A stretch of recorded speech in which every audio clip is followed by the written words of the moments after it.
The conversation made me feel very uncomfortable and I just walked out and I told myself let's go back to Bombay now.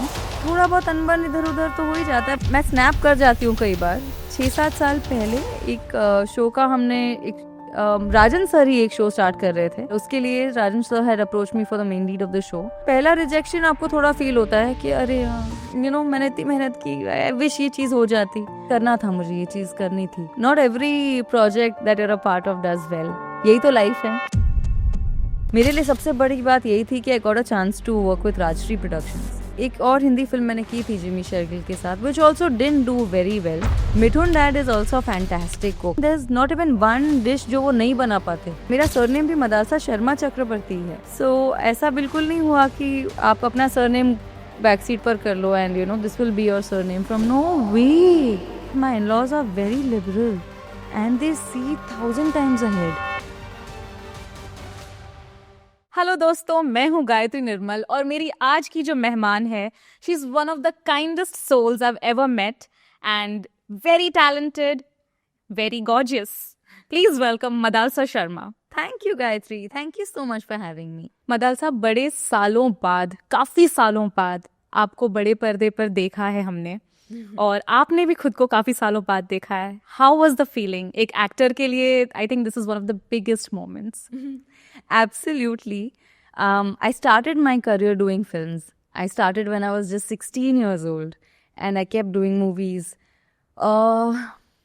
Bengal Files happened after a few years because Anupamaa, बीच में I was doing Anupamaa for 4 years.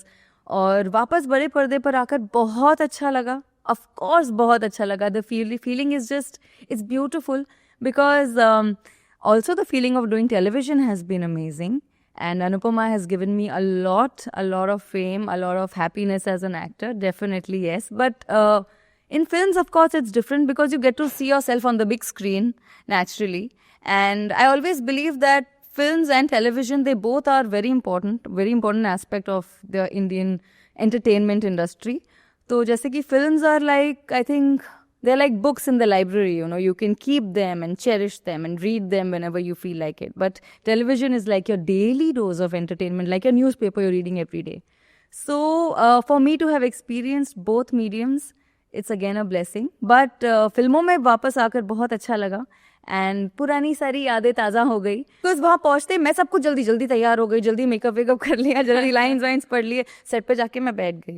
And मैं सोची start क्यों नहीं हो रहा, अच्छा lighting हो रही है. I was like yeah okay fine, again you know take me back to those days. It's a film set. Yeah it's a film set, exactly. So yep, it got back a lot of beautiful memories, but I created many new ones on this set. Unlearn करना चीज़ों को बहुत difficult हो जाता है. I think learning is one thing but unlearning ये एक skill है जो हम सबको सीख लेना चाहिए. लाइक 4 साल आपने टेलीविजन को दिए अपने, तो it sort of becomes your personality कहीं ना कहीं. डेफिनेटली वो हो ही जाता है बिकॉज आई रिमेम्बर जब अनुपमा शुरू किया था तब मेरे लिए वो भी बहुत चैलेंजिंग था कि ओ माय गॉड इतने सारे चेंजेस होंगे एक दिन में. तो पहला टीवी शो था ना. हाँ, of course that was my debut in television, Anupama. तो I used to be like okay इतने सारे लाइंस बोलने हैं and I like oh my god this is getting so difficult. फिर करते करते वो एक मेरा सेकंड नेचर बन गया. It became so easy, it was so organic and effortless हो गया एक पॉइंट के बाद. So I think when you do something for a long period of time, human beings भी adapt to things and you know हम लोग because we humans and our brain is so sharp तो हम adapt कर लेते हैं. I adapted the whole platform of the television and again going back to film, so it was relaxed. I was quite chill and it was like a beautiful lovely picnic, but of course a creative one because the film and the subject जैसा आपको पता है it's so cool. So yeah, I've experienced both, so I can say that I've enjoyed both mediums to the fullest. Madalasa, आपने 4 साल दिए अनुपमा को, अपनी life के काफ़ी बेहतरीन पल वहाँ पर बिताए. लेकिन उस दौरान क्या कभी ऐसा हुआ है कि आपको OTT के ऑफर्स आए हों, फिल्मों के ऑफर्स आए हों, बट क्योंकि आपका कमिटमेंट शो के साथ था आपको उन्हें ना कहना पड़ा? बिल्कुल. काफ़ी ऑफर्स आए थे फिल्म्स के, OTT के अच्छे शोज़ के ऑफर्स आए थे. I won't say no, but of course क्योंकि कमिटमेंट होता है, television is a long term commitment and I am a very professional thorough artist when it comes to commitment. And also Anupama में हम सब बहुत फॉर्चुनेट रहे हैं कि जैसे ही शो की हमारी शुरुआत हुई तब तो लॉकडाउन चल रहा था एंड तब से वी जस्ट टुक ऑफ. और 4 साल तो मैंने किया शो, अब तो 5 साल हो गए हैं, अब तक नंबर 1 पोजीशन पर है, which is really it's being lucky कि ऐसा कुछ आपके पहले ही टीवी शो में जो मुझे मिला. तो इसीलिए आई थॉट कि I am not losing out on anything much. मेरे दिमाग में कभी भी आई थिंक 1 मिनट के लिए भी वो ख्याल नहीं आया कि अगर मुझे कोई और ऑफर मिल रहा है तो मैं कंसिडर भी नहीं करती थी, बिकॉज फर्स्टली आई न्यू कि वो एथिकल नहीं है, एंड सेकेंडली आई न्यू कि I am getting a lot of beautiful response from the audience for my character Kavya in Anupama. तो मुझे लगा कि I am making the most of it, making the most of my time here in Anupama. So that's okay, maybe things can take a back seat for now and आगे जाकर I be a part of things that are meant. तो क्यों छोड़ा Anupama? Well 4 साल बाद आपने देखा ये कहानी, हमारे makers, the writers, Rajan sir, everybody, they are so good when it comes to story telling and everything. इतने टाइम तक एक शो को नंबर 1 पोजीशन पर बरकरार रखना is not easy. I it's completely believe कि it's a very difficult task to keep a show running number 1 position पर. और इतने सारे ऑडियंस आजकल बहुत स्मार्ट है, आप ऐसे नहीं कर सकते कि आप एक ही ट्रैक को खींच रहे हो बहुत लंबा एंड देन ऑडियंस बहुत जल्दी, उनका अटेंशन स्पैन आजकल बहुत वीक है. पहले जैसा नहीं है कि जहाँ लिमिटेड शोज बनते थे, कंटेंट लिमिटेड होता था, तो लोगों के पास ऑप्शंस देखने के लिए कम होते थे. आज ऑडियंस के पास ना क्लिक ऑफ अ बटन इतने सारे ऑप्शंस है, फोन के ऊपर भी, टीवी पर भी, एनीवेयर. सो ऐसे टाइम स्पेशली अनुपमा को जो मेकर्स ने इतने टाइम तक इतने अच्छी तरह से रन किया है, I feel after 4 years, it was time that even the makers felt कि अभी it's maybe they want to take like a leap, which they already took a leap. और वो leap भी 15 साल का leap था. हाँ. So 15 साल का leap is a long time. हमने बीच में शो में 2 साल का leap लिया था, 1 साल का leap लिया है, 6 महीने का leap लिया है. So that's fine, the characters are same and you don't age that much in like 6 months or a year or 2, right? 15 साल बाद आपका लुक वुक बदल जाएगा, आपका पूरा सब कुछ बदल जाएगा, everything around you, the dynamics change completely. तो फिर राजन सर और मैंने डिसाइड किया, हमने म्यूचुअली ये डिसीजन लिया कि अभी 4 साल हो गए हैं एंड वो 15 साल का लीप लेंगे. तो मैंने भी सोचा कि नहीं, now it's time to move on, time to explore many more beautiful opportunities in life. तो इसीलिए we took a decision and I decided to move on. हमने काफ़ी जगह पढ़ा है ये ऑनलाइन कि कुछ अनप्लेजेंट्रीज थे सेट पर आपके और रूपाली गांगुली जी के बीच में, तो क्या इसमें कोई सच्चाई है? ये सारी चीज़ें आई थिंक हर सेट पर होती हैं. अब तो मुझे लग रहा है कि ये बहुत पुरानी बात हो गई है. आई मीन बिकॉज हर एक सेट पर हम काम करते हैं, थोड़ा बहुत अनबन इधर उधर तो हो ही जाता है, but eventually we are all a part of the same project. And जो भी थोड़ी बहुत अनबन होती है, अगले दिन सुबह वी हग इट आउट और सब ठीक हो जाता है. तो ऐसी कोई मुझे नहीं लगता है कि I can may be pin point on something जो मुझे ठीक नहीं लगा या जो अलग तरह से हो सकता था. एवरीथिंग वाज फाइन यार, ये सब होता है, ह्यूमन बीइंग्स बोलते ना, इतने सारे बर्तन एक रूम में है तो थोड़ा बहुत तो क्लैश होगा ही, right? So yeah, that was very natural and I think out and out it's been a very good experience to be working with everybody.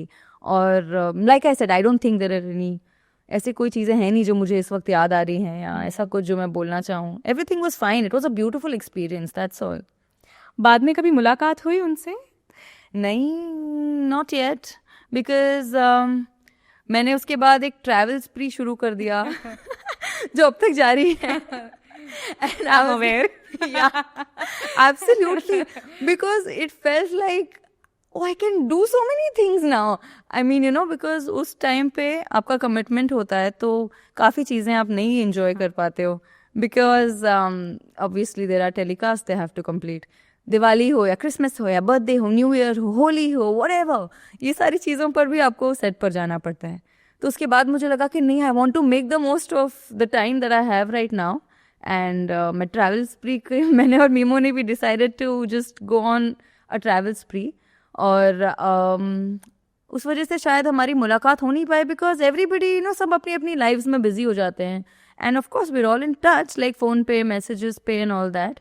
But मुलाकात तो I don't think so. No. I haven't met anybody after the shooting of the show क्योंकि मुझे भी time नहीं मिला frankly. And I'm sure everybody is also busy in their whole own lives. And ऐसे ही होता है ना, जैसे कि I've been a part of so many projects. I've done so many films in the past. So you do a project, you're a part of a project, part of a team for a certain amount of time तक आप हो सबके साथ काम करते हो. फिर आप दूसरा प्रोजेक्ट करते हो, फिर आपकी लाइफ एक अलग अलग रूट पर चली जाती है. तो that's how it is. So I don't miss anybody as such. लेकिन कल को अगर मौका मिले इन्हीं लोगों के साथ में लाइक रूपाली, गौरव, सुधांशु सबके साथ काम करने का, would you be up for it? Why not? That could be like Anupamaa part 15 or something. तब तक और लीप्स हो चुके होंगे, हमारा रीबर्थ हो गया होगा. ऐसा कुछ. काव्या's daughter as काव्या. काव्या's daughter तो अभी है ही आई थिंक शो में. काव्या's ग्रैंड डॉटर एज काव्या हो जाएगा फिर आई थिंक. तब तक इतने और सीजन्स आ चुके होंगे. ओके. जब आपने अनुपमा साइन किया था, आपका सेट पर पहला दिन कैसा था? पहला दिन तो हवन था, आई रिमेम्बर, शूटिंग से पहले, because Rajan sir he believes in doing बहुत सारे हवन्स एंड एवरीथिंग. तो हवन था और पूरी कास्ट ही थी जितना मुझे याद है, और सबको पहली बार मिल रही थी मैं. बहुत अच्छा लगा बिकॉज उनकी शूटिंग ऑलरेडी पहले हो चुकी थी शो की. 1-2 एपिसोड्स को शूट कर चुके थे, तो बाकी सब एक दूसरे को जानते थे. मेरी एंट्री 4थे एपिसोड में हुई थी. हाँ.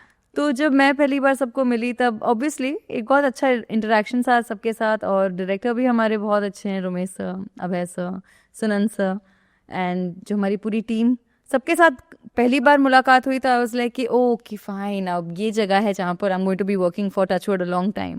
तो अच्छा लगा सबसे मिलकर. It was nice, everybody was nice and warm. And Mithun Chakraborty sir also came on the set over there. Oh yes. उन्होंने सरप्राइज विजिट किया था काफी महीने बाद जब शूटिंग शुरू हो गई थी. उसके बाद dad was already shooting somewhere in film city only, तो हमारा सेट उसके काफी नजदीक ही था. तो dad came and he said surprise and I feel so nice. सब इतने खुश हो गए, पूरी यूनिट इतनी खुश हो गई थी. They all took pictures. वो एक बड़ा मेमोरेबल और बहुत ही खास दिन था. But that also shows how supportive your parents can be for you, just to give you one surprise and it makes your day. Absolutely.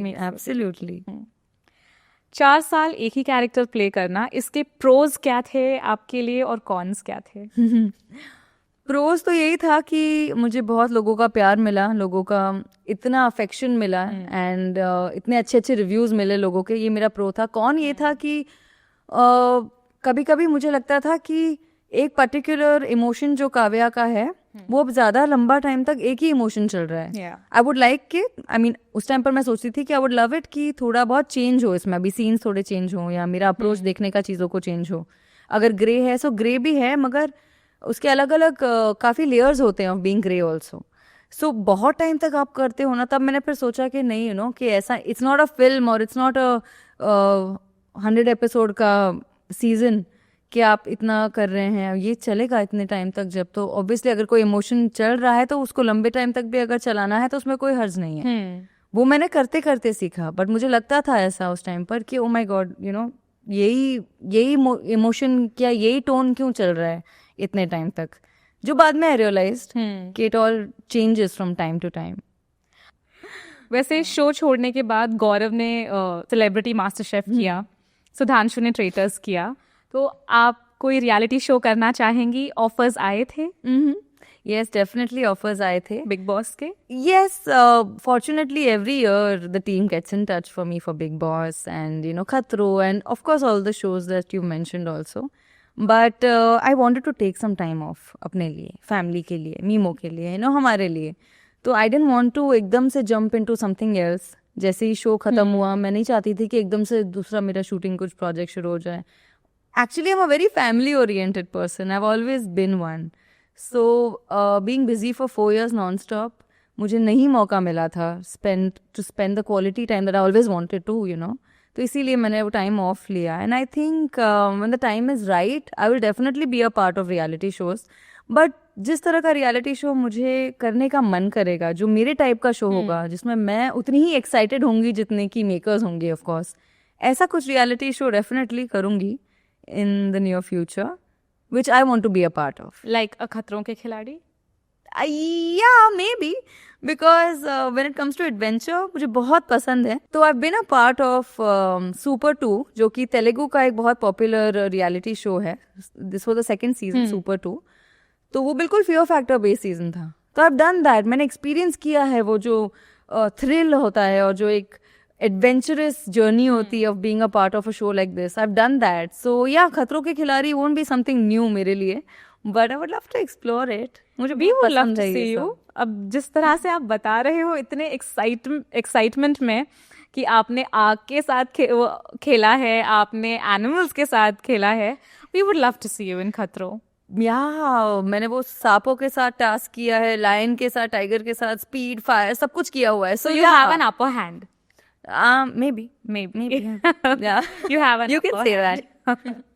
Big boss जैसा show करना चाहेंगी? ऐसे बिग बॉस जैसा, मतलब वहां पे अंदर आपको बंद रहना पड़ता है 3 महीने के लिए. तो एंड वो एक अलग ही टाइप का शो है, एक अलग ही आई थिंक एक माइंडसेट अलग होना चाहिए आपका. फर्स्ट ऑफ ऑल मुझे नहीं पता कि मैं बिग बॉस जैसे शो में सस्टेन कर पाऊंगी या नहीं, because you have to have a very different kind of approach to a show like Bigg Boss. And बहुत ज़्यादा गट्स होने चाहिए आई थिंक आप में, आपकी एक अलग साइड की पर्सनालिटी दिखाने के लिए जो शायद आपकी पर्सनालिटी है भी नहीं, just to fit in. So I don't know whether I'm ready for it at the moment. I can't talk about the future, but अभी के लिए I'm not sure. But otherwise in general आप कैसे हो? आपको जल्दी गुस्सा आ जाता है, और अगर कुछ गलत होता है तो क्या आप इमीडिएटली रिएक्ट करते हो, और you just think and then talk? If you would have asked this question to Mimoh, proper correct answer देता आपको without sugarcoating it. But well, मैं snap कर जाती हूँ कई बार, but अभी मेरा काफ़ी better हुआ है. I mean, जैसे कि कुछ साल पहले तक आई थिंक मैं काफ़ी जल्दी स्नैप कर जाती थी, बुरा मान जाती थी, इरिटेट हो जाती थी चीज़ों को लेकर. जो चीज़ें मुझे लगता था कि नहीं ये सही नहीं है, एंड जो मुझे गलत लगता था कि नहीं ये गलत है, दिस इज़ रॉन्ग, वो एक था मेरा थोड़ा वो फेज जब मुझे लगता था कि no, and I too feel like नहीं यार, this is not the right way. तो मैंने सीखा, मैंने ये चीज़ें मीमो से भी काफ़ी सीखी. He also like living and sharing such a beautiful space together. तो आप काफ़ी कुछ इनफैक्ट सीखते हो. तो आई वॉज लाइक कि नहीं, it's always best to take the calm approach and the kind approach. That's always that will take you a long way, rather than गुस्से में अपने आप को ही आप डिस्ट्रॉय कर रहे हो. If you are getting angry और getting irritated, things are going back to normal, they will go back to normal eventually. तो हाँ, तो अभी मैं ऐसी नहीं हूँ, अभी मैं काफ़ी काम और वो बुद्धा टाइप हो गई हूँ, जिसका क्रेडिट जाता है मीमो को 100%. But that is what relationships are all about. आप उनके साथ ग्रो करते हो. 100%. हमें आपके रिलेशनशिप के बारे में बताइए. It has been 7 years now. Yeah, it's been 7.5. 7.5 years Yeah. आपके रिलेशनशिप को. Yes. अब हम देखते हैं कि रिलेशनशिप को सस्टेन करना बहुत मुश्किल हो रहा है in this current generation. It's a sad time for people who are old school die-hard romantics. Yeah. But during those times, we also have beautiful relationships like yours and a lot of other people out there. What is it that keeps the relationship intact and, beautiful? I think the key is communication. आजकल I don't know, I mean, again depend करता है, person to person पे depend करता है आपका patience level कैसा है. आजकल लोगों में शायद पेशेंस कम है. When you talking about general जो लोग होते हैं जिनमें पेशेंस नहीं होता है इतना, और इसलिए रिलेशनशिप सस्टेन नहीं हो पाते बहुत लंबे टाइम तक. Specially if you talking about people are not married, I think इतने ऑप्शन दे फील कि अभी everything is become so easy कि कि ठीक है ना, एक माइंडसेट सबका ऐसा हो गया कि अच्छा ठीक है, दिस नॉट वर्किंग तो मैं क्यों, why should I invest so much of my time and emotions, might as well put an end to it. Yeah. But that is not life मेरे हिसाब से. Personally I feel कि जब दोनों लोग एक दूसरे के साथ रहना चाहते हैं till the end of time and they both want to make it work, तो वो दोनों उतने ही efforts करेंगे, चाहे कुछ भी हो जाए, चाहे कैसा जो भी सिचुएशन हो, जो भी सर्कमस्टांसेस हो. और उसमें आता है मोस्ट इम्पॉर्टेंटली, उसमें जो सबसे इम्पॉर्टेंट एलिमेंट है is communication. Communication. That is what keeps both people एक ही लेवल पर, पहली बात तो आपका वेवलेंथ सेम होता है, कोई कंफ्यूजन नहीं होती, कुछ नहीं होता है. And like I said, you know, when people are in love and they want to make something work, they will do anything in their power to make it work. अगर नहीं करना है तो नहीं करेंगे, बट अगर करना है, जैसे शिद्दत की बात हो गई ना, हम अपने करियर को लेकर इतने ज़्यादा फोकस्ड होते हैं कि हमें ये करना है, हमारे टारगेट्स होते हैं, हमारे फिटनेस गोल्स होते हैं, हमारे कोई भी तरह के गोल्स होते हैं लाइफ में, मगर एज लॉन्ग एज हमारे अंदर शिद्दत होती है उस गोल को अचीव करने की, तो हम हर चीज़ वो करते हैं ना हमारे पावर में जो होता है to make that happen for us. Same logic goes in a relationship. अगर आपको चाहिए कि नहीं मेरे सोलमेट हैं, I am going to be, we have to and we will and we are so much in love, then everything will be fine. And everything, it's like I said, effort, it's an everyday effort. Marriage is not something jahan par effort nahi, it's an everyday effort. And the smallest of the efforts, they make the biggest of the difference. We'll talk about your films. आपने काफ़ी फिल्में की, आपने बहुत कम उम्र में काम करना शुरू किया. आपकी मम्मी एक बहुत ही बेहतरीन कलाकार हैं, उन्होंने भी बहुत काफ़ी सालों से वो काम करती आ रही हैं. आपके पापा एक निर्देशक हैं, राइटर हैं, प्रोड्यूसर हैं. How different is it to be brought up in a film family than a regular family, than a non film family? Got it. अगर आपको यही करियर परस्यू करना है एज एन एक्टर, तो ऑफ कोर्स बहुत फ़र्क पड़ता है when you're a part of a film family, because my growing years, mama ko I've seen her doing films, TV, theater. I mean, bachpan se she's been on the go. She's been in the industry for almost 35 years now. And my father also, वही माहौल रहता है ना घर पर. We have our own home production, तो पापा की फिल्में, उनके TV shows सब चलते रहते हैं, and मम्मा की शूटिंग्स वगैरह. तो मैंने वो सब देखा है बचपन से, तो मैंने हर एक चीज़ को ऑब्जर्व करने का मुझे टाइम मिला है, उतने साल मिले हैं जब तक मैं बड़ी हुई. एंड जब मैंने, जैसे लोग कहते हैं, होश संभालना सीखा, देन आई ऑलरेडी न्यू कि चलो ठीक है, नो, कि this is the way the film industry looks like, you know, this is what it will feel like to be a part of the film industry. तो definitely काफ़ी एक bonus है, एक एडवांटेज हो जाता है आपके लिए. और मम्मा तो she is been a part of so many films, so many TV shows and so much work she's done. And various languages में. Oh yeah, various languages and how. तो इसीलिए मेरे लिए definitely मम्मा का पापा का दोनों का बहुत support रहा है, because career I think is a very important aspect of your life. Absolutely. तो I think जब मम्मा पापा दोनों ही आपके साथ उतना ही आपको support करते हैं, तो फिर आपको एक अंदर से एक अलग ही टाइप की strength मिलती है. You know, you can face all the challenges. अगर support नहीं मिलता है घर से, especially because you know it's not an easy world today. कुछ भी आसान नहीं है. आपको कुछ भी अचीव करना है तो मेहनत करनी पड़ती है. मेहनत हम सब करते हैं, मेहनत सब करते हैं, बट कोई चीज़ वर्कआउट होना एक अलग बात है और मेहनत करना अलग बात है. उसको आप डेस्टिनी कहिए, लक कहिए, being at the right place at the right time कहिए, या कुछ भी कहिए, कॉन्टैक्ट्स कहिए, वॉट एवर. एवरी एक अलग अप्रोच होता है हर एक इंसान का to put it out there.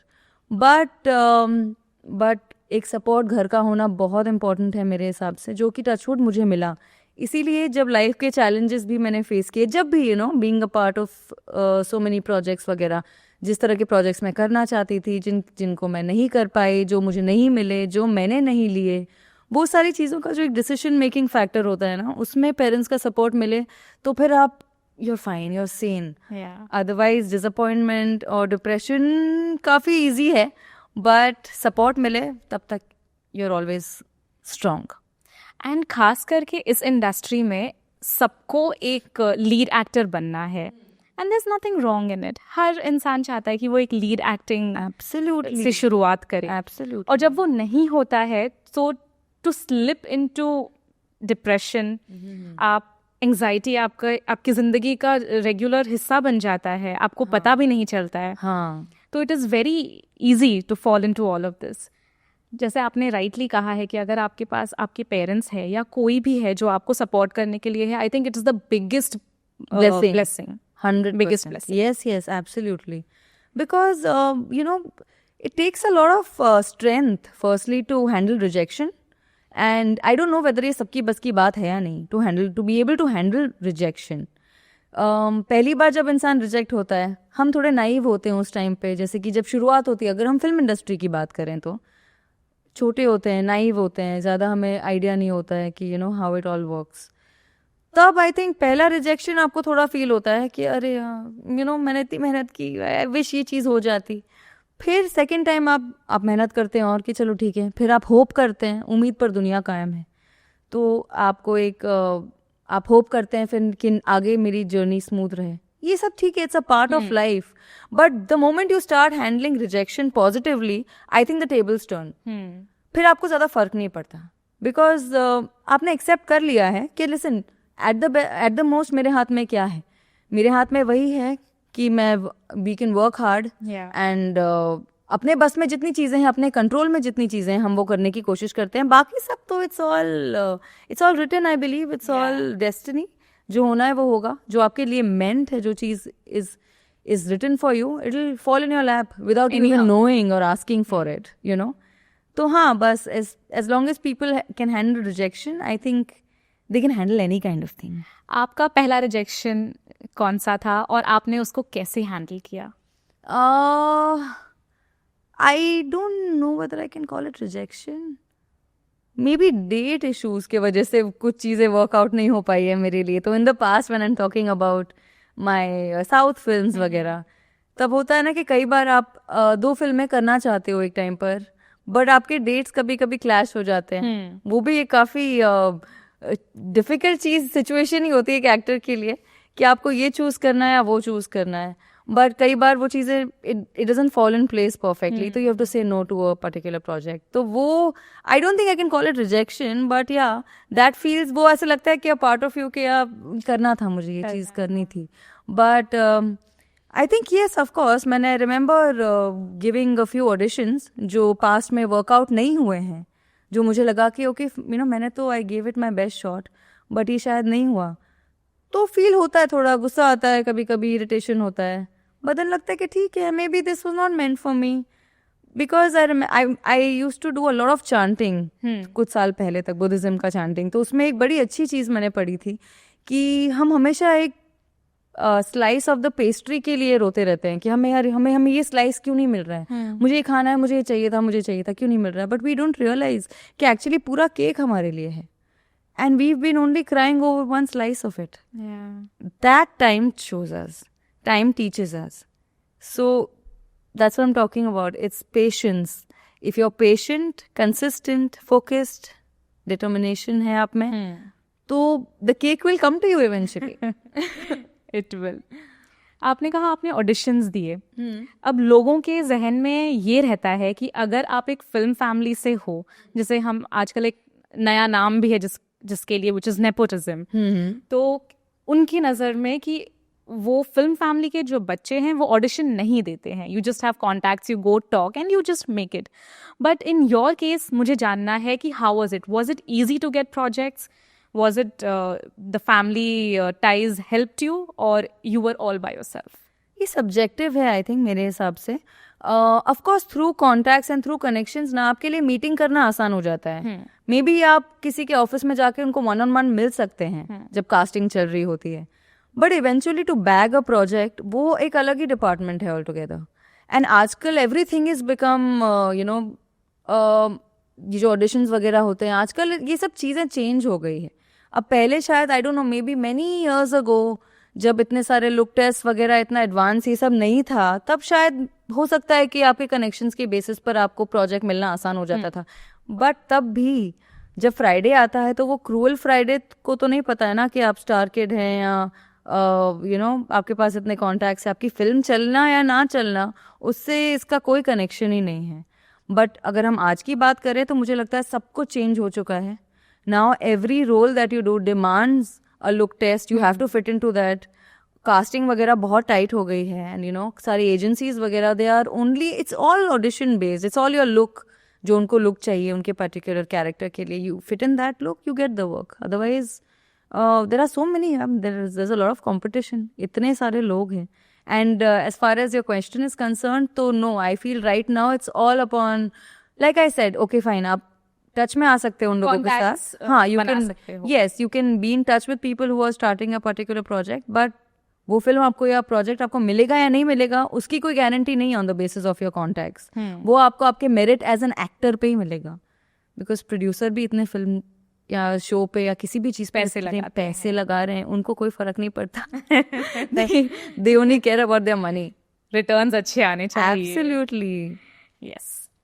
आपके केस में आपने कहा कि आपने ऑडिशन दिया, तो कौन से प्रोजेक्ट्स के लिए थे वो? आई थिंक 6-7 साल पहले एक शो का हमने राजन सर ही एक शो स्टार्ट कर रहे थे, एंड उसके लिए Rajan sir had approach me for the main lead of the show, and हमने पायलट का वो शूटिंग भी कर ली थी. समहाउ वो शो ऑन एयर नहीं हुआ for some reason. I don't know the reason, but that was again a very big very grand show, but वो ऑन एयर नहीं आ पाया for some reason.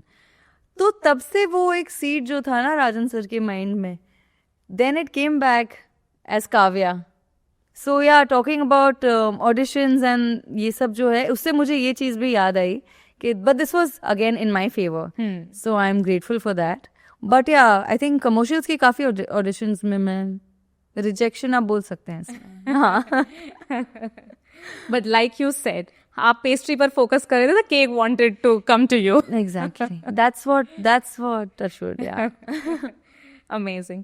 So with this Kavya character जो आपने play किया है, ये एक बहुत ही बेहतरीन कैरेक्टर रहा है. इसको एक विलन के तौर पर देखा जाता है, बट ये पूरी तरह से विलन नहीं है. Correct. ग्रे शेड है, ग्रे एरिया है.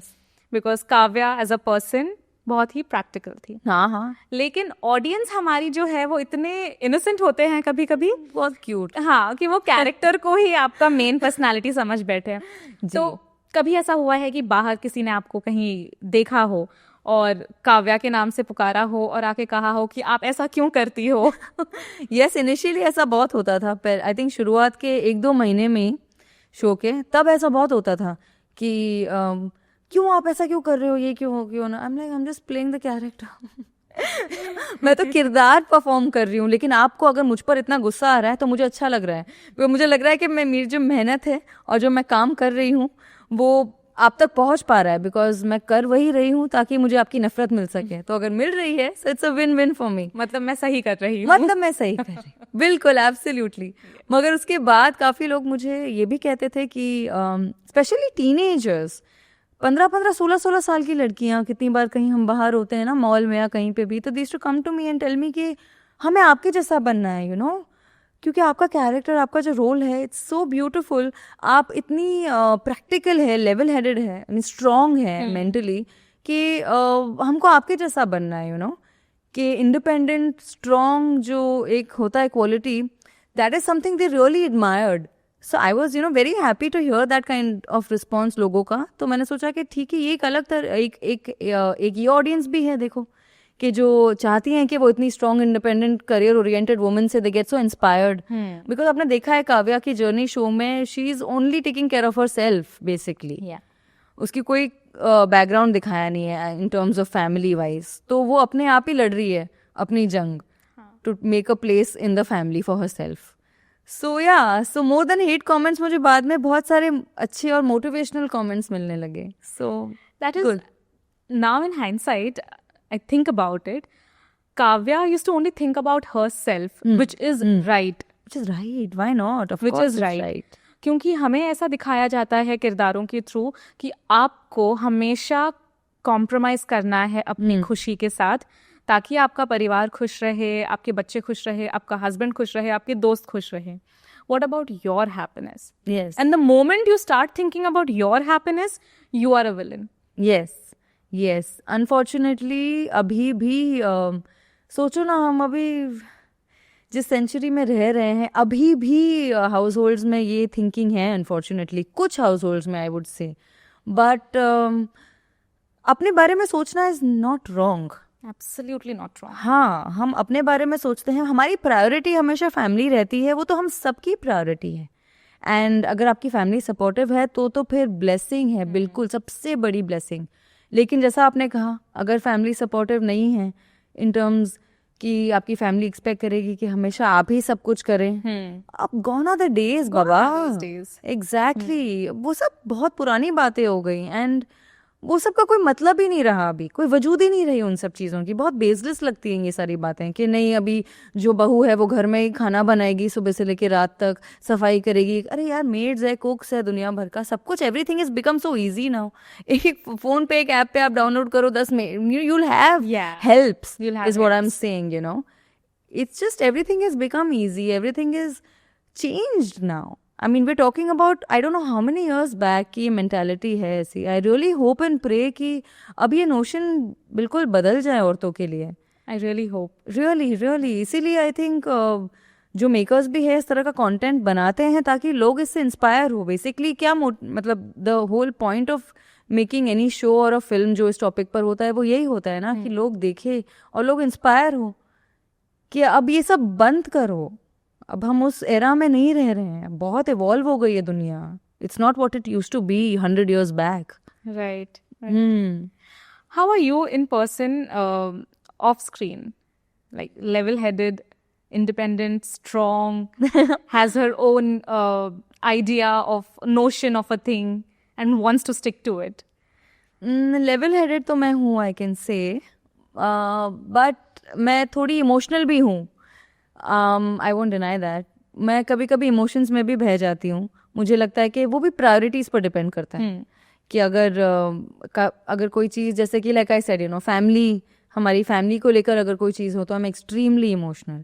उस पर्टिकुलर टाइम पर मेरा प्रैक्टिकल स्विच थोड़ा ऑफ हो जाता है and emotional side takes over, which is I think is a plus point for me. और बाकी सब चीज़ों को लेकर I am very practical. I have been touchwood blessed कि मुझे ऐसी चीज़ें नहीं फेस करनी पड़ रही हैं जो कि हम जिस बारे में बात कर रहे थे अभी. और प्रैक्टिकल रहना सबसे बेस्ट अप्रोच है, अपनी लाइफ हो, करियर हो, but at the same time one has to be very grounded मेरे हिसाब से. तो मैं उन सब चीज़ों को बहुत ज़्यादा सीरियसली लेती हूँ कि अगर आप कुछ भी कर रहे हो लाइफ में, लेकिन जैसे कि मिथुन डैड से ये चीज़ और अपने पेरेंट्स से भी मैंने ये चीज़ सीखी है कि आप पैर उतना ही फैलाओ जितना आपका चदर आगे, यू नो, वो जो एक होता है कि उतना ही आप करो जितना आपके बस में है. बिल्कुल. हाँ. सो एक्सपेक्टेशन ज़्यादा ना हो लाइफ में, आपका सारा सब कुछ ग्राउंडेड हो, यू नो कि this is where you belong, और उसी तरह से आप अपने आप को कंडक्ट करो. तो ये चीज़ मैं हमेशा सीखी हूँ. And like I said, dad से एंड मेरे पेरेंट्स से मैंने ये चीज़ सीखी है. तो अपनी पर्सनल लाइफ में मैं इसी चीज़ को फॉलो करती हूँ कि जो चीज़ मेरे पास जब आती है, अच्छी है बुरी है, मैं उसको इवेल्युएट करके आई लीड अकॉर्डिंगली. घर में कौन किसकी ज़्यादा सुनता है? आप मिमो की सुनते हो या मिमो आपकी ज़्यादा सुनते हैं? Well, the wife and me says कि मीमो मेरी ज़्यादा सुनते हैं, बट हमने बड़ा बैलेंस्ड सा एक हमारा जो है माहौल घर पे वो एकदम बैलेंस्ड है. और ऐसा कुछ नहीं है कि मैं उनकी ज़्यादा सुनती हूँ या वो मेरी ज़्यादा सुनते हैं. By the grace of God हम दोनों एक म्यूचुअल कंक्लूजन पर आ ही जाते हैं. हम बात करते हैं एक दूसरे से, तो हमारा जो एक एंड पॉइंट होता है कॉन्वर्जेशन का, वो हम दोनों एक ही लेवल पर रहते हैं. कभी कभी थोड़े डिसएग्रीमेंट्स होते हैं, बट इवेंचुअली फिर एक दूसरे को मना लेते हैं अगर कोई चीज़ करनी है. We know how to find our ways वाला होता है ना. अब इतने सालों में हम सीख ही जाते हैं कि सामने वाला किस चीज़ से मान जाएगा. Exactly. And now thankfully we reach the point के जहाँ पर हम बेस्ट फ्रेंड्स ही बन गए हैं, यू कैन से. तो बोले बिना we understand and touchwood. Really it's really big blessing. So it takes time, you know. ये भी एक जब शुरुआत होती है ना शादी की, तब आप एक दूसरे को जानते हो. Like mine and Mimoh's was love but also arranged at the same time. It took time कि एक दूसरे को समझा हमने, एक दूसरे के बारे में चीज़ें समझ में आई, घर की चीज़ें होती है वो समझ में आई, और फिर अब जाके touchwood we have reached the space that where we can proudly call each other our best friends. So वो भी एक जर्नी होती है जहाँ पर आपको इवेंचुअली, यू नो, धीरे धीरे करके one day at a time, one step at a time, baby steps, और आप पहुँच जाते हैं वहाँ. मैं सुन ही रही थी आपके एक दूसरे इंटरव्यू में जहाँ आपने कहा था हाउ क्यूटली उन्होंने आपसे आपका बर्थ चार्ट मांगा था. हाँ. क्योंकि उन्हें देखना, उनको अपनी कुंडली आपकी कुंडली से मिलवानी थी. सो या that is quite a unique way to ask someone out. Exactly right. and वो सुन के अच्छा भी लगता है. कैसा लगता है, ओ अच्छा कुंडली, मतलब जब आप कुंडली डैड को आपने दिखा दी कुंडली, और वो उन्होंने बताया भी कि कुंडली में ये आपका मैच ऐसा है एंड एवरीथिंग, एंड मुझे पता ही नहीं है कि उस पर्पस के लिए मेरी बर्थ डिटेल्स मांगे गए। तो मुझे बहुत क्यूट लगा वो gesture, very innocent and very cute, very sweet. या। आपके घर में खाना कौन सबसे ज्यादा अच्छा बनाता है? My papa and my mama also. My papa, mama, they are both fantastic cooks. In fact, कल ही पापा ने छोले भटूरे भेजे थे घर से बना के, क्योंकि घर पे सबको बहुत अच्छा लगता है. Even my mother in law Yogita mamma and dad, Namashi, मैं, मीमो, हम सबको पापा का छोले बहुत पसंद है. But Mithun dad is also fantastic cook. I think आप सबको पता ही होगा. Yeah. He is a fantastic cook. I mean, there's not even one dish जो वो नहीं बना पाते. वो अपनी खुद की रेसिपीज इन्वेंट करते हैं, चाहे वो इंडियन हो, चाइनीज़ हो, या बंगाली फूड हो, या कोई भी कुजीन हो, नॉर्थ इंडियन कुजीन हो, उनको सब कुछ वो बना लेते हैं, और इतना अच्छा बनाते हैं कि हमें लगता है कि हमने इस तरह का प्रिपरेशन कभी खाया ही नहीं है. वो अपने खुद के एलिमेंट्स उसमें डालते हैं ना, खुद के इंग्रेडिएंट्स से he makes it his own invented recipe, which is amazing. तो बहुत अच्छा लगता है. एंड अभी थोड़ा थोड़ा तो even I cook. I used to cook a lot पहले, not a lot but little bit. But अभी मैंने थोड़ा सा काफ़ी चीज़ें थोड़ी थोड़ी सीखी हैं बनानी, जो कि it feels good. It's very therapeutic also cooking. तो I do cook also myself nowadays. But best cook तो mom dad, my mom, dad and Mithun dad. I won't be able to say best kaun hai, of course. Of course nahi. But how often does your Mithun dad cook for you every? Whenever he's at home. I mean, he's shooting almost 28 days a month. I mean, वो बॉम्बे में बहुत कम रह पाते हैं, because he's so active, and अभी भी वो उनका उतना ही पैशन है जितना आई थिंक पहले रहा होगा. तो घर पर जब भी वो होते हैं, जो रेयरली 2-3 दिन 4-5 दिन अगर महीने में वो घर पर होते हैं, तो ही लव्स कुकिंग. वो आके ही सीधा फ्रेश होके किचन में जाते हैं, and then he starts cooking for everybody. He loves it. He loves to cook more than खुद खाने से ज़्यादा उन्हें बना के सबको परोसना अच्छा लगता है, which is so beautiful. So yeah, I think बहुत से लोगों के लिए खाना बनाना भी थेरेप्यूटिक होता है. 100%. Even for my father, because I think जैसे कुछ लोगों के लिए क्लीनिंग थेरेप्यूटिक होता है, मीमो के लिए क्लीनिंग थेरेप्यूटिक है. हाँ, वो एकदम ही वैसी वाली क्लीनिंग करते हैं, साइकोपैथ वाली क्लीनिंग, डीप क्लीनिंग एकदम like that. So that is therapeutic for him. Working out is therapeutic for some people. To work out, to cook, that's अपनी hobbies होती है उस तरह की, which you find therapeutic. Madalasa, आपने डाउन साउथ काफ़ी फिल्में की है. Most of them in Kannada, Tamil, Telugu, you've done all those films. वहाँ आपने फिर कभी दोबारा कोशिश नहीं की? Good question. आई थिंक 5-6 साल तक तो मैं काफ़ी कंसिस्टेंट रही हूँ. तेलुगु, कन्नड़ा, तमिल. फिर क्या हुआ, एक पॉइंट के बाद मुझे लगा कि जो ग्रोथ है ना, वो शायद मैं वहाँ तक अपने आप को नहीं ले जा पाऊँगी शायद, जहाँ मैं पहुंचना चाह रही हूँ career wise. Because I found south I can't pinpoint industry. South is a beautiful industry.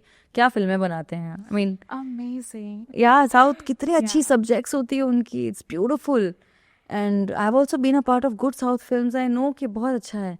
But somewhere I thought कि अपना बॉम्बे अपना बेस है, तो मुझे बॉम्बे पर भी फोकस करना है. बिकॉज होम सिक हो जाती थी मैं. वो 16 व्हेन आई स्टार्टेड वर्किंग. या कम ऑन. तो वहाँ हैदराबाद में रहना, चेन्नई में, रामोजी एंड एवरीथिंग, तो मुझे घर की याद आती है, पेरेंट्स की याद आती थी. तो आई यूज्ड टू बी कि आई स्टार्टेड फीलिंग कि अभी बॉम्बे पर थोड़ा फोकस करते हैं. इतने साल अभी हमने साउथ को दिए, अब शायद बॉम्बे पर फोकस करने का टाइम आ गया है.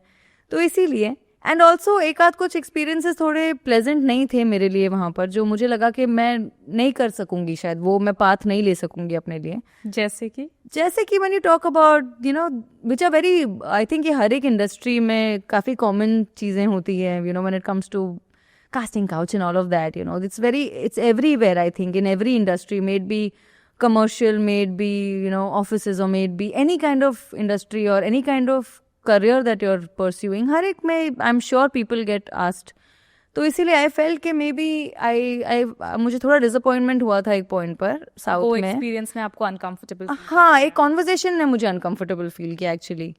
No experience but the conversation made me feel very uncomfortable. What was the conversation? I don't remember. I was 17. It's been a few years. But I remember that I felt uncomfortable, and I just walked out and I told myself, let's go back to Bombay now. And yeah, I will continue here whenever I want to. And of course, the kind of work that I feel like doing, वो मैं करूँगी. But उस time पे थोड़ा disappointment took over. और मैंने सोचा कि अब बॉलीवुड पर फोकस करते हैं अपने घर में अपने पेरेंट्स के साथ. तो हाँ, एक गोल होता है ना हर एक इंसान का, to reach where they want to reach. मेरा गोल है, एम्बिशन है, सब कुछ है, मगर वो इतना ज़्यादा नहीं है कि मैं उसको खुद पर हावी होने दूँ. तो इसीलिए when I spoke about me being level headed, वो यही है कि I M level headed in terms of things जो मुझे चाहिए और जो मुझे नहीं चाहिए और जिस कॉस्ट पर चाहिए. तो yeah my decisions have been on the basis of that. I really appreciate and admire people जिनके थॉट्स में बहुत क्लैरिटी है कि मुझे क्या चाहिए और सबसे ज़्यादा क्या नहीं चाहिए, and at what cost. Yes. So I really admire those people because trust me, you also must have come across so many people. I also come across so many people who don't know what they want. As long as you're clear, आपकी life बहुत easy हो जाती है. बहुत easy हो जाती है. आधे आपके लाइफ के प्रॉब्लम्स और आधा स्ट्रेस आपका वहीं मेरे हिसाब से गायब हो जाता है जब आपको क्लैरिटी है कि ये है, ये नहीं है, ये करना है, ये नहीं करना है. Simple as that. तो आप साउथ से बॉलीवुड आए, हिंदी फिल्म इंडस्ट्री. आपने गणेश आचार्य के साथ में एक फिल्म बनाई, एंजल. हाँ, यस. जिसमें आपने एक कैरेक्टर निभाया जिसमें उसको सेरेब्रल पैल्सी था, उस कैरेक्टर को. Correct, you know it. Yeah yes, वो मेरी पहली. It's a very tough thing to emote something like that. Anushka Sharma also did that in Zero. Yes. How was your experience? बहुत अच्छा experience. 17 I was, बेयरली 17. तो उस time पर हम workshop करते थे, तो गणेश जी ने काफ़ी वर्कशॉप्स वगैरह हमने साथ में किए. बिकॉज वो कैरेक्टर में घुसना is not very easy. Because पूरी फिल्म में मेरा एक भी डायलॉग नहीं था. मेरी पहली फिल्म थी. अगेन एकदम ही न्यू होते हो आप उस टाइम पर. आपको कैमरा वैमरा ये सब का इतना सेंस नहीं होता है तब. तो वर्कशॉप डेफिनेटली हेल्प करता है, मगर स्पेशली लाइक आई सेड कि पूरी फिल्म में एक भी लाइन नहीं था. But because I was playing handicapped and cerebral palsy, you can't speak, you are trying to speak, मगर आपकी बॉडी का पोस्चर भी इतना ज़्यादा स्टिफ है and you can't move, you can't walk. Your body is not able to, हम लोग जैसे नॉर्मली चलते हैं, बात करते हैं, वैसे रिफ्लेक्सेस नहीं होते हैं. इनके रिफ्लेक्सेस बहुत स्लो होते हैं. तो पेशेंट्स को मैं स्टडी करती थी हॉस्पिटल्स में जाकर, उनसे बात करने की कोशिश करती थी, समझती थी कि उनकी लाइफ कैसी है और किस तरह से वो जीते हैं, ताकि I could get into the skin of the character. फिर वैसे कर करके हमने कर लिया and I was able to, I think I was able to pull it off. But again मुझे बहुत अच्छा लगा कि ऐसा रोल मुझे मिला मेरी पहली हिंदी फिल्म में ही, जहाँ पर मुझे इतना ज़्यादा एक्टिंग का स्कोप मिला, परफॉर्मेंस का स्कोप मिला. आई थिंक अब तक मेरी जितनी भी फिल्में या जितना भी काम मैंने किया है, ये सबसे ज़्यादा चैलेंजिंग रोल रहा है. और ये ऐसे रोल्स होते हैं जो आपको once in a lifetime ही मिलते हैं. I agree. हाँ, गर्ल नेक्स्ट डोर वगैरह ये सब तो मिलते रहता है आपको इस तरह का काम. But to play something like this जिसमें इतना एक्टिंग का स्कोप होता है, वो बहुत कम मौके आपको मिलते हैं. और जब ऐसा मौका मिलता है तब उसको one should make the most of it. इस तरह के कैरेक्टर्स एक्टर को चैलेंज करते हैं. Yes, to push their limits. Absolutely. आपको तभी रियलाइज एक्चुअली करते करते आपको खुद समझ में आता है कि आपका स्कोप, आपका रेंज कितना वाइड है. आप शायद जो हम सोचते नहीं है ना नॉर्मली कि ये रोल ऐसा है, उसकी प्रेपरेशन क्या होगी, जब हम प्रेपरेशन करना शुरू करते हैं तब एक अलग ही चैप्टर खुलता है कि ओ माय गॉड, इसमें कितने लेयर्स हैं, कितना कुछ है सीखने के लिए. और फिर करते करते फिर आपको लगता है कि देखो I can do this, I can do that. That's when your confidence पे भी बहुत असर पड़ता है इस चीज़ का. Confidence, I think that boosts 100%. उसके बाद आपने सूरज बरजात्या की फिल्म की. जी. That film unfortunately did not work out. Yeah, it didn't do well. It didn't do that well. I mean, yeah, Samrat and Company. हाँ, detective based. Yes, detective based. Kaushik घटकदा ने film direct की. Very well directed and very well made film. कविता भरजात्या जी ने produce की थी. और I think बहुत अच्छा subject था वो. I don't know what went wrong may be, but बहुत अच्छा सब्जेक्ट था. बिल्कुल शर्लॉक होम्स और वो वाला था. You know that entire film was on the backdrop of Sherlock Holmes. But yeah it's okay. Not every project that you're a part of does well. यही तो लाइफ है जो हम डिस्कस कर रहे थे. बट उस वक्त दुख हुआ होगा काफ़ी, क्योंकि हर, जैसे मैं कह रही थी पहले कि हर इंसान यहाँ पर इस इंडस्ट्री में एक लीड एक्टर बनने की ख्वाहिश से आता है. उस टाइम पर आपके मन में क्या चल रहा था? मुझे ऑब्वियसली थोड़ा डिसअपॉइंट, हम पूरी team, because a film works everybody works, you know. तो ऐसा लगा कि अच्छा, आई मीन यू नो, इतनी मेहनत की, हम सब ने इतनी मेहनत की, मेकर्स ने भी इतनी मेहनत की. एंड राजश्री के साथ, इनफैक्ट मेरे लिए सबसे बड़ी बात यही थी कि I got a chance to work with Rajshri productions. मेरी मम्मा ने अपना करियर राजश्री से शुरू किया है. तो to be a part of the film was more important मेरे लिए, रादर देन फिल्म चले नहीं चले. ये सब ये सब बाय प्रोडक्ट होता है. आगे जाके आपको you can't do anything, you know, because पहले भी मेरी काफ़ी फिल्में रिलीज जो हुई थी. हर एक फिल्म तो आपकी ब्लॉकबस्टर नहीं होती है ना. अगर हो जाए तो बहुत बड़ी बात है, अच्छी बात है, बट नहीं होती है तो इट्स ओके, यू नो. मुझे इतना डिसअपॉइंटमेंट नहीं हुआ था, थोड़ा सा फील हुआ था, but then I was okay. You were like, yeah I moved on, everybody moves on. उसके बाद आपने कोशिश की कि और फिल्में करने की? Did you go and meet directors, producers कि listen, I have done these 2 films and मुझे अभी और काम चाहिए, like how everyone does? It's your portfolio, you take and you go. So did you do that, और did you question कि, I mean, और आपके मन में ये दुविधा थी कि शुड आई कंटिन्यू हियर और should I do something else? Actually do something else वाला मेरे माइंड में कभी आया नहीं है सच. बट मैं हमेशा कोशिश करती रहती थी. बट लाइक आई सेड कि वही तरह का काम करती थी जो मुझे ठीक लगता था, एंड जहाँ पर मुझे खुशी मिले, जिस रोल को करने में मुझे अच्छा लगे. So I would meet people of course. फिर उस दौरान मैंने एक जर्मन फिल्म की थी और एक पंजाबी फिल्म भी की थी, तो दैट केप्ट मी बिजी. और फिर उसके बाद एक और हिंदी फिल्म मैंने की थी जिमी शेरगिल के साथ, which also didn't do very well Bollywood में. और after that then I got married, but then I took a break for myself. You took a break. Yeah, so I definitely kept on trying. I won't say कि मैंने कोशिश नहीं की है. उस दौरान बीच में एक फेज आया था जब मैं अमेरिका में भी मैं वहाँ पर काफ़ी ट्रैवल करती थी, और मैंने वहाँ पर सोचा था कि मैं अपने लिए एक डांस स्टूडियो खोलूँगी, and you know maybe I could work things out यहाँ पे और वहाँ पर. तो वो भी मैंने 3-4 साल तक मैंने वो करने की कोशिश की, अपने आप के लिए एक बेस एस्टैब्लिश करने की कोशिश की थी वहाँ पर. बट आई रियलाइज्ड कि आप जितना दूर जा रहे हो, आपको, I mean you know, I felt कि no, this is my base, this is where I belong, and this is something I should focus on more. Being here, I think pulled me back. Home country में रहने से there is a sort of safety net that you have. I may be wrong, I don't know. Safety net of course, because actually आप जैसे, I mean मुझे लगता है कि जैसे हमारी उम्र बढ़ने लगती है, हमारा पूरा एक तरीका दुनिया को या काम को या आपकी लाइफ को देखने का बदलता रहता है. आपके पेरेंट्स बहुत ज़्यादा इंपॉर्टेंट हो जाते हैं, वो तो है ही, टच वुड, वो तो है ही एंड हमेशा है. बट यू फील कि नहीं, you know, this is where I belong, and मुझे ऐसी चीज़ों को चेस नहीं करना है जो मुझे उनसे दूर ले जा रहे हैं.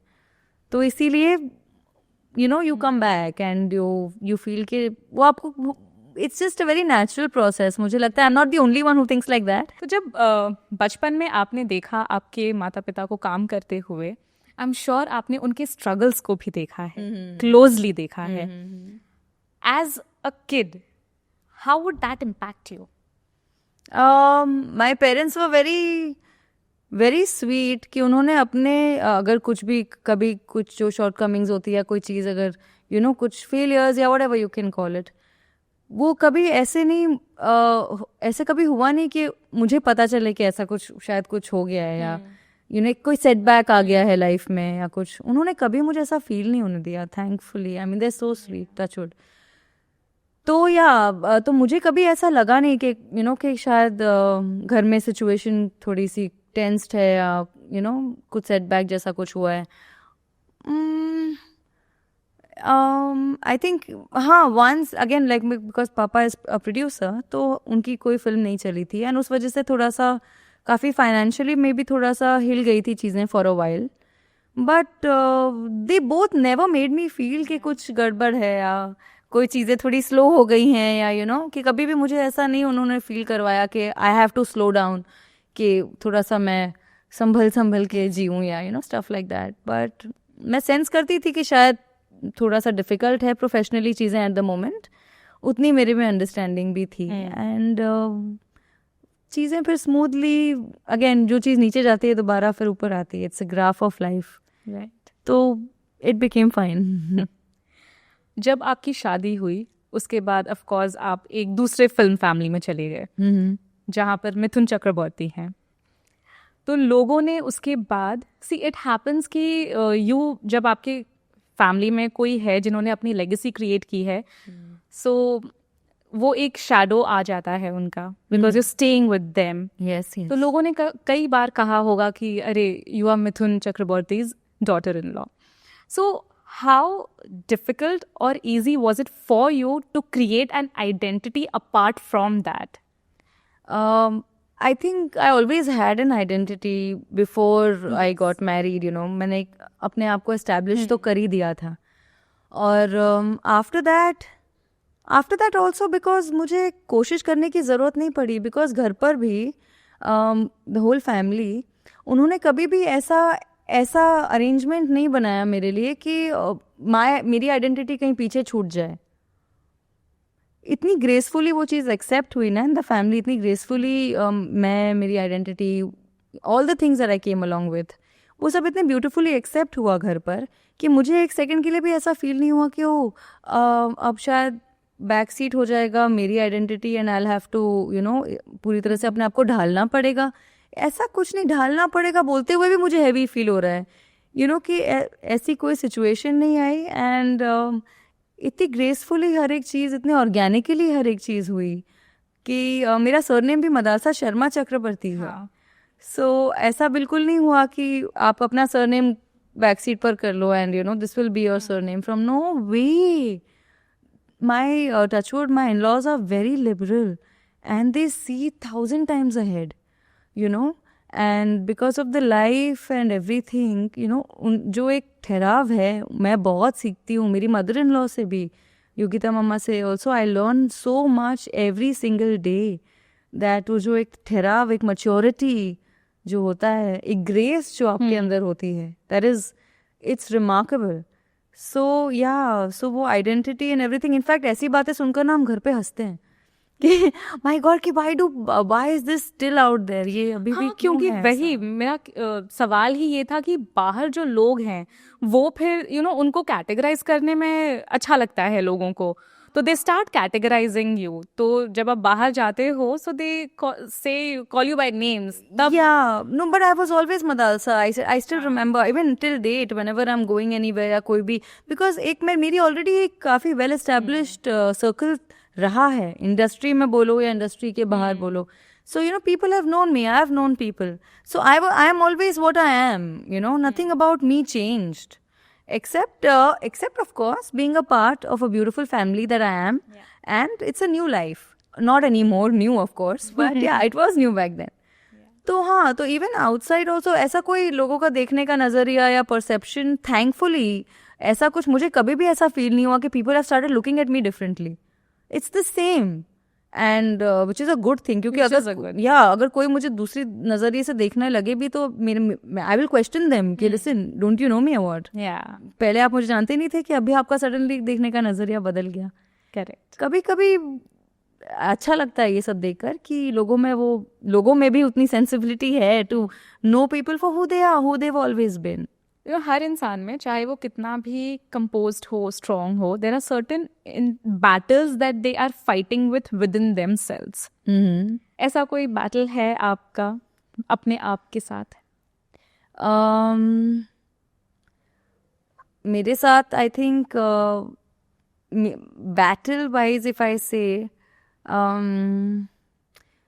just to keep living a good life in terms of keeping everybody together and जो आप चाहते हैं, जैसे आप जो आपकी प्रायोरिटीज़ है लाइफ में, of course first is family, आगे आपका फिटनेस स्पेशली, वो सब चीज़ें इन चेक हो, आपका work life of course, everything, हर एक चीज़ का परफेक्ट बैलेंस रहे लाइफ में. और मेरा बेसिक मेरा एजेंडा गोल लाइफ में यही है. Battle, I think battle can be to keep your fitness in check. Yeah I think that is I can call that as a good battle, because बाकी सब चीज़ों से तो हम डील कर लेते हैं. हाँ. लेकिन कई बार होता है ना कि जब हम ज़्यादा ही लाइफ में एक्सप्लोर करने लगते हैं, घूमने लगते हैं, ये सब करने लगते हैं, तो फिर आपको लगता है my god fitness back seat ले रही है क्या. And then that's so difficult to get yourself back on track. तो keeping your lifestyle in check, I think, is my biggest battle right now. I think for me that's an ongoing battle. Yeah, that's actually an ongoing battle. It's an ongoing battle. Yeah. But any insecurity या कुछ भी अपने आप को लेकर? Unknowingly कभी किसी को disappoint ना करूं. कभी कभी ऐसा लग जाता है कि हाँ, होता ना कई बार, अगर बाय चांस सिचुएशन कुछ ऐसी हो कि अगर आप कभी कुछ ऐसा बोल गए जो आप मीन नहीं करो, या अनइंटेंशनली कुछ भी, it can be anything. So I just pray and hope and I keep myself, अपने आप को इस तरह से कंडक्ट करती हूँ कि अननोइंगली भी मैं, नोइंग या अननोइंग, किसी को हर्ट नहीं करूँ. बिकॉज आई थिंक जब हम किसी को हर्ट करते हैं, तो जब हम किसी का दिल दुखाते हैं, तो that's a very wrong thing. Because जब हमारा दिल दुखता है और कोई हमारा दिल दुखाता है, तब हमें कैसा फील होता है. स्पेशली सेम वाइज अगर हम किसी और के साथ ऐसी चीज़ करें, हम किसी और का दिल दुखाए, तो उनको we know what that feeling is. Yeah. I don't want anybody else to feel like that. So I try not to disappoint. Basically, you just be kind to everyone. As much as possible and as much as needed. Yes.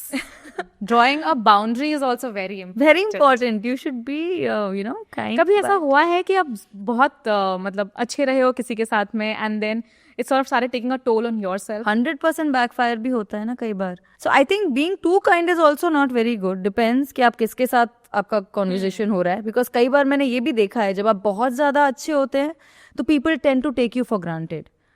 और when they take you for granted, that's not the space you want to be in, right? तो इसीलिए I mean, in fact अभी भी मैं कभी कभी मैं इस confusion में आ जाती हूँ कि क्या मैं पूरी तरह से shall I be myself certain लोगों के साथ, या मैं अपने आप को थोड़ा सा अभी भी reserved रखूं.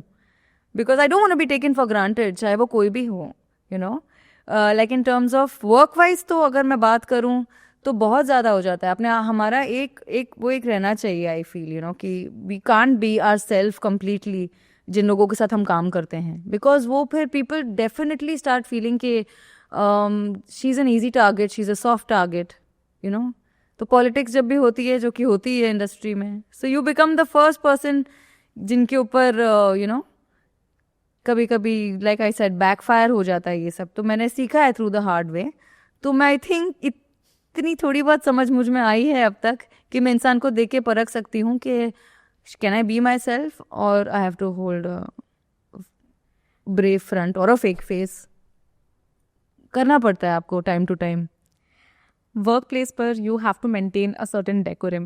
100%. You have to. You have to, yeah. It's a workplace for a reason. Exactly. You can't be your... And everybody, I think they have a, everybody believes in this, जो मैं कह रही हूँ, कि सबका एक थोड़ा सा वैसा फ्रंट होता ही है. तो ये जो आप बोल रहे हो कि you have learnt it the hard way in the industry, so what are you talking about? I'm talking about just generally. I mean, sometimes when, like I said, कि कुछ... when you're not very cunning, or maybe when you're not very shrewd, और जब आपको उस तरह की तरीके नहीं आते ना, maybe you can't make things happen for yourself sometimes, because you're softer, you take the softer approach वगैरह, aggressive approach नहीं है आपका, softer approach है. तब शायद होता है कई बार कि people tend to take those people seriously जिनका थोड़ा strong approach है, जिनका थोड़ा सा rude face है, या जो थोड़े से ऐसे हैं. लोग उन लोगों को ज्यादा सीरियसली ले लेते हैं. और अगर आप एक सॉफ्टवेयर अप्रोच रख रहे हो, तो शायद लोग आपको समझते हैं कि ठीक है, शी इज सॉफ्ट, बट देखो वो फियर्स एटीट्यूड है, I want to go for the fierce attitude. So yeah I जज people and I act accordingly. I think ये चेंज होना चाहिए. 100% होना चाहिए. ये जो फियर्स एटीट्यूड वाला बंदा है, and the person who has a softer approach, you never know, the person who has a softer approach has greater ideas, is more mature, is more intelligent. And that's the reason that person is taking a softer approach. Yeah, depends from where. अलग अलग लोगों का अलग अलग देखने का नजरिया. हम आपको बड़े पर्दे पर अब कब देखेंगे? Hopefully very soon. Is there something in the pipeline? But there are a few things. कुछ चीजें हैं pipeline में. I don't want to disappoint my audience because they've given me so much love. इतना प्यार, अभी भी इतना प्यार देते हैं through Kavya. I think thank you, क्योंकि I think काव्या ने जो एक जगह बना ली है लोगों के दिलों में, अब तक मुझे इतने लोगों के मैसेजेस आते हैं. बहुत कम कैरेक्टर्स ऐसे होते हैं टीवी पर भी. देखो आजकल बहुत सारे शोज हैं जो आते हैं 3 महीने में, 4 महीने में, 6 महीने में बंद हो जाते हैं.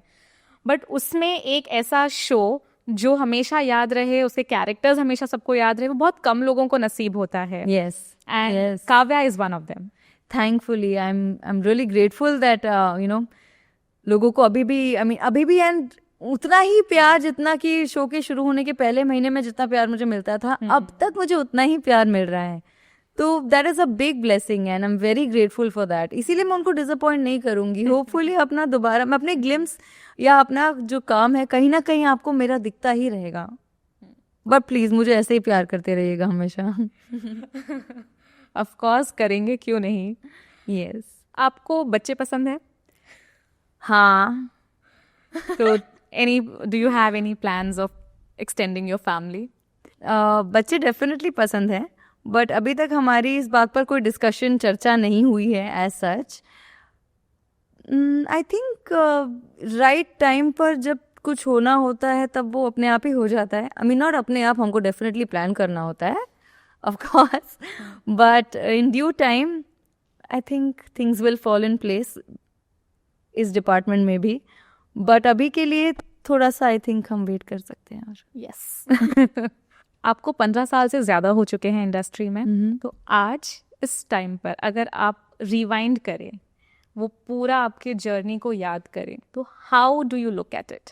पूरी जो जर्नी रही है मेरी, मुझे लगता है कि मैंने काफ़ी कुछ एक्सप्लोर किया है, आगे भी एक्सप्लोर करना है. बट अब तक जितना भी मैंने एक्सप्लोर किया है लाइफ में, मुझे लगता है कि बहुत अलग अलग एक्सपीरियंसेस मैंने लाइफ में मुझे मिले हैं. Because I worked in so many different languages. हर एक टेरिटरी एक्सप्लोर किया है, हर एक जगह का कल्चर एक्सप्लोर किया है, वहाँ का वर्किंग स्टाइल, वो सब एक्सप्लोर किया है. तो मुझे लगता है कि जितना भी मैंने अब तक किया है, जितना भी काम मिला है मुझे, every experience that has come my way, I am very grateful for that. और मैं कुछ भी चेंज नहीं करना चाहूँगी. ऐसी कोई भी चीज़, मुझे ऐसा नहीं लगता है कि मैं पास्ट में जाऊं, या अगर मैं सोचूं कि ये चीज़ मैं डिफरेंटली करती तो इसका कुछ और आउटकम होता. I don't want to change anything about my experience. It has been a beautiful journey, a beautiful experience, and I think it has made me who I am today. So nothing to change and I am grateful for everything. कभी सोचा है कि down south जाकर फिर से फिल्मों में कोशिश करें, वहाँ की फिल्में करें? Because it's the best time. Yeah, true. It's the best time to be there. It is definitely. Maybe, why not? अगर like I said, if it's meant, तो definitely चीज़ें workout होंगी. And है that so many people जो touch में होते ही हैं हमारे के, even from south, you know, because लोगों को अभी भी मैं याद हूँ वहाँ पर, which is a beautiful thing. Which is really amazing. या तो डेफिनेटली अगर आगे जाके मुझे कभी मौका मिलेगा तो क्यों नहीं. Madalsa, you are a very strong woman. आपने अपना करियर आइडेंटिटी खुद बनाई है. तो मैं आपसे ये जानना चाहती हूँ कि इन सब दौर में फाइनेंशियल इंडिपेंडेंस एक औरत के लिए कितना ज़रूरी होता है? No matter you have good family backing you, but still एक अपना वजूद बनाना, फाइनेंशियली इंडिपेंडेंट होना कितना ज़रूरी है? अपने आप के लिए बहुत इम्पोर्टेंट है ये. हम अपने आप को किस तरह से देखते हैं, यू नो, एक कॉन्फिडेंस, एक हमारी लाइफ में एक अलग ही स्पार्क होता है. You know, when we are financially independent, हमें लगता है कि यू नो कि देयर इज एक अलग, लाइक आई सेड, एक अलग लेवल का कॉन्फिडेंस होता है. And of course we feel कि there is no need to do things that you don't probably, you can do everything and anything and everything as long as you're financially independent. तो for a woman, for everybody, why not? You know, why to categorize? I think सबके लिए financially independent होना बहुत important है. हम सबकी wish तो यही होती है ना कि हम सब financially independent हों. Yes. So yeah, it's very important. जैसा भी scenario हो, financial independence gives you confidence. और ये चीज़ मैंने भी देखी है कि it's nice. It just makes you, just gives you happiness, I think, and keeps you focused also at the same time. Agreed. Yeah. With that, we wrap up. Thank you so much for talking to us, Madalsa. Thank you, Gayatri. It was amazing. Same here. Hi everyone, this is Madalsa Sharma Chakraborty, and you're watching me on Pinkvilla.